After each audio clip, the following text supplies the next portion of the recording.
There's something about the concept of a show that already had a horrible ending, getting a reboot in an attempt to redeem itself with a proper ending, only to fuck it up more its second chance, leading to the producers just caving in again 3 years later to make yet another attempt at finishing the story properly that just really cracks me up. Also, PSA, this is your spoiler warning for all things Dexter. Okay, 3, 2, 1, let's get into the video. 2006's Dexter was a phenomenal series that brilliantly touched on what would happen if a serial killer had a moral code to live by. The series pits our main character Dexter against a new monster each week to take out, typically resulting in Dexter having saved someone or getting justice for some past crime in the process. Additionally, each season has a different main antagonist or antagonists that Dexter can turn his attention to in the long run. The Ice Truck Killer, the Trinity Killer, and the Doomsday Killer, just to name a few. The series was fairly consistent in quality, minus a couple of dud episodes here or there. Until its final season, which in mine and many others' opinion is so bad that it almost did damage to the rest of the series' own quality. The series ended with Dexter taking his cop sister Deborah off life support after she was shot in the line of duty. Dexter then abandons his girlfriend Hannah and his son Harrison before Dexter drives his boat into a hurricane, only to survive the whole ordeal and move to upstate New York. This ending really disappointed almost the entire fandom and casual viewers because out of every scenario that the writers could have chosen to go with, a hurricane, an attempted suicide, followed by the abandonment of his one and only son, and subsequent move across the country was not on anybody's bingo card, and not even in a cool subversive way. This path legitimately makes no sense for Dexter's character. In 2021, after 8 years of hiatus, Dexter was rebooted in the most streaming era fashion imaginable, complete with a slow pace, boring and flat characters, easy to understand plot, ugly sterile visuals, and finally, a really egregious lack of continuity. All this to say, the miniseries had the impossible goal of trying to build on where the god-awful 2013 finale left off, but also course correct into something completely different before closing off the entire canon of the series properly, all in just 10 episodes. And that begs the question of, would this have fared any better as a multi-season series? The miniseries titled New Blood had a completely different yet equally awful ending that again fell flat and misdiagnosed our main character at a crucial time in his life. Instead of maybe getting caught for his past actions, going to prison or the electric chair, as previously teased, or even escaping with his son and starting over together, New Blood opted to again attempt to force Dexter to pay for his crimes in the worst way possible, by having a now teenage Harrison shoot and kill Dexter. And all of that was Dexter's choice because he wanted to atone for his actions. Viewers again soured on the season as a whole, even if they had enjoyed it otherwise. Most people cite this as the worst possible ending they could have come up with. So this brings us to 2025. Dexter Resurrection, the next reboot of the franchise that again has the task of fixing the issues in a non-convoluted way, was released in the summer. And I have some thoughts. While it's unclear if there will be another season of this reboot, as Paramount already canceled the prequel series titled Original Sin, I'd certainly welcome one because Resurrection is actually a pretty decent return to form for the series. It's not comparable to the first 7 seasons in my opinion, but it's definitely better than the shitstorms that season 8 and New Blood turned out to be. If Resurrection only lasts 1 season, I'd say it's the best ending the franchise could have gotten at this point in its tenure. Not the best ending period, but probably the outcome that will not only please fans, but also not actively destroy an aspect of Dexter's core beliefs, values, and character traits. Seriously, suicide by boat and then suicide by estranged son were both horrid places for his character to go. Resurrection almost makes that mistake again, ending the season with him trying to get Prater, the season's main villain, to kill him in order to spare Harrison, but thankfully this was probably just a nod to the series' past mistakes. Anyway, in this video I want to compare New Blood and Resurrection and attempt to explain why New Blood was so bad and why Resurrection feels like a step in the right direction. So first we're going to take a look at the plot of each season. I'll do a quick summary of each before giving my thoughts on each individual season's plot, and then the characters, and so on and so forth. Dexter New Blood finds the titular character in upstate New York 10 years after the events of season 8. The series sees Dexter living under the Jim Lindsay alias as a simple cashier. Dexter has sworn off killing, instead spending his time hunting deer in the woods. Suddenly, a supposedly 17-year-old Harrison shows up to Iron Lake, the town where Dexter is situated. I say supposedly because Harrison was born in either 2008 or 2007, and so if New Blood takes place in 2021, Harrison would only be 13 or 14, not 17. Dexter and Harrison reunite, and the first couple of episodes are spent on the duo trying to get to know each other again. It should also be said here that Dexter committed his first kill in a decade around this time, murdering Matt Caldwell. This murder results in a high-profile missing persons case, and Dexter must try to continue to cover his tracks despite being severely out of practice. Matters are only made worse by the fact that Dexter's police officer girlfriend Angela Bishop is lead investigator on this case. Eventually, Angela begins investigating Dexter, finding out his name is not really Jim. Around this time, there's another killer out there kidnapping and killing female tourists. Dexter and Harrison eventually come face to face with this killer, who happens to be the father of Matt Caldwell, named Kurt. Kurt is eventually taken care of by Dexter and Harrison, who himself has begun exhibiting similar aggressive and violent behavior as Dexter. Dexter uses this as an opportunity to train Harrison and mold him in his own image. A fatal mistake, but we'll get back to that. Later on, Angela has Dexter cornered, locking him up for being the true Bay Harbor butcher. Dexter makes an escape before he is confronted by Harrison, who tells Dexter that he is not all about that murder life, and that Dexter tried to force it on him. This is where the infamous shoot me scene happens, resulting in Dexter's death and wrapping up the season's plot. Dexter Resurrection does as the name implies, and fully resurrects the character of Dexter Morgan, rewriting the end of New Blood by having Dexter narrowly escape death thanks to him being rushed to the hospital. The first episode of the reboot has to bend over backwards to erase the mistakes that were made in New Blood, such as completely writing off Angela's character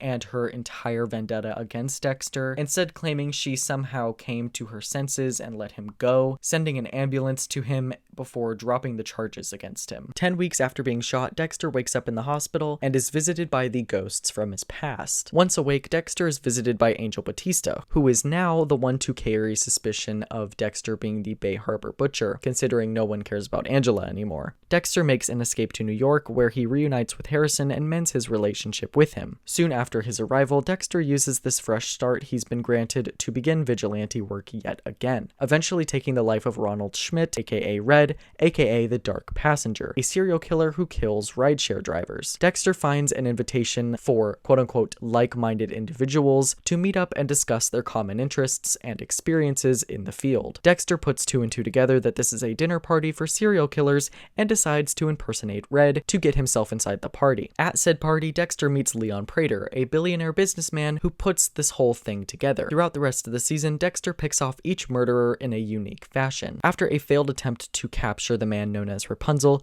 Dexter turns his attention to Leon himself, who has begun gathering intel on Dexter and Harrison. Dexter eventually ends the season on top, having killed Leon after Leon killed Batista and made an attempt on Harrison's life as well. The NYPD discovers Leon's fascination with serial killers, and Dexter gets off unscathed. That's it. No suicide attempts, no random deaths of a loved one, no relocations, just Dexter doing what he does best and mending his relationship with his son Harrison. New Blood's decision to slow the pace down is ultimately what killed the season for me. And before you say, oh my god, Kane, I thought you liked a slow burn story. Oh, but Kane, he doesn't really live in Miami anymore, and he's not a forensic specialist anymore, so therefore the pace just had to be slower and the story had to be simple. Just hear me out, okay? I talked about this briefly in both my Dexter Original Sin review and my Visual Decline of Dexter video. New Blood's slower pace on its own is completely fine.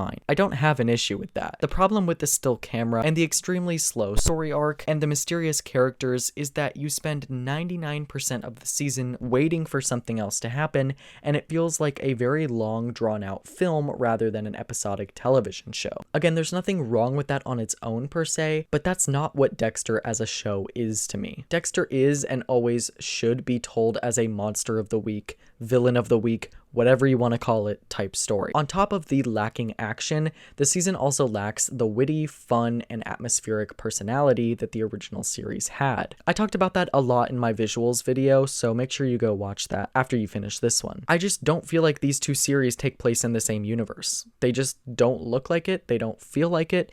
It's jarring as hell to go from season 8 to New Blood. It just doesn't feel right. I'm sure a great deal of it had to do with the locations changing for each season. New Blood traded the warm beaches of Miami for the cold forests of upstate New York, leading to a stark contrast between the two. But I think it goes beyond that. It's the tone, it's the energy, it's the vibe. It's completely different. Anyway, other than the visuals, the story is also kind of predictable around 3 or 4 episodes in. By that point in the season, Harrison has shown some aggression in school and has a bratty teenage attitude towards his father, no doubt because of his abandonment issues, and Kurt Caldwell has already started trying to tear Dexter and Harrison apart. I suppose just because it's predictable doesn't mean it's inherently bad, but look back to the first couple of seasons of Dexter. The ice truck killer reveal was a genius twist that not only shocked the audience, but also forced Dexter to reevaluate a lot about his past. New Blood's Kurt Caldwell twist didn't do anything like that. This twist is meant to lead to the end of the entire Dexter canon,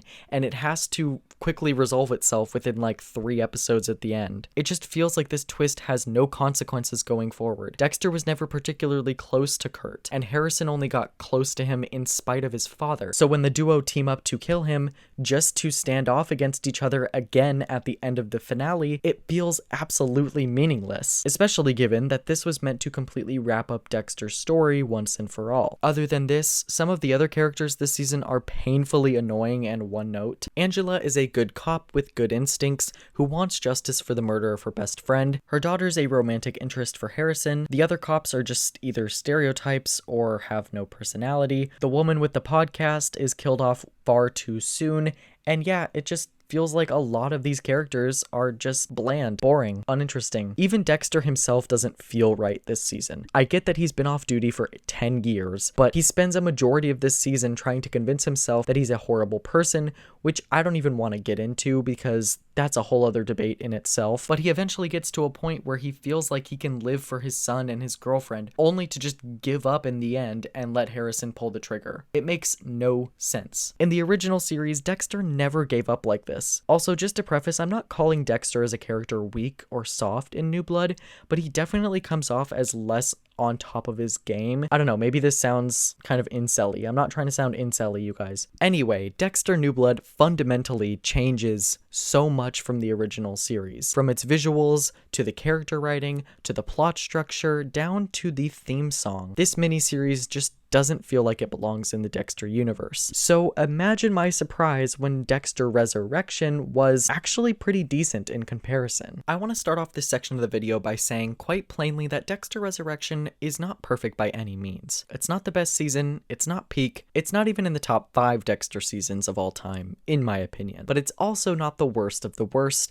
and it's also not even that bad. I'd say that it ranks somewhere in the middle, actually. I'm just gonna go ahead and address the elephant in the room here and call out the absolute glaze fest that's happening online regarding this season. The people who bend over backwards to arrive at the conclusion that Resurrection is somehow the best season of the show when the first 4 seasons easily wipe it out entirely is slightly concerning to me. Obviously, everyone can have their own opinion, but I just personally do not understand the level of hype around this season. If we take a look at the IMDb average episode rating, it's currently the highest average out of every season of Dexter, which feels so wrong to me personally. With that being said though, the season is not bad. It's actually pretty good, especially when you compare it to seasons 8 and New Blood. Dexter is now in New York City and has started hunting a new victim every week again.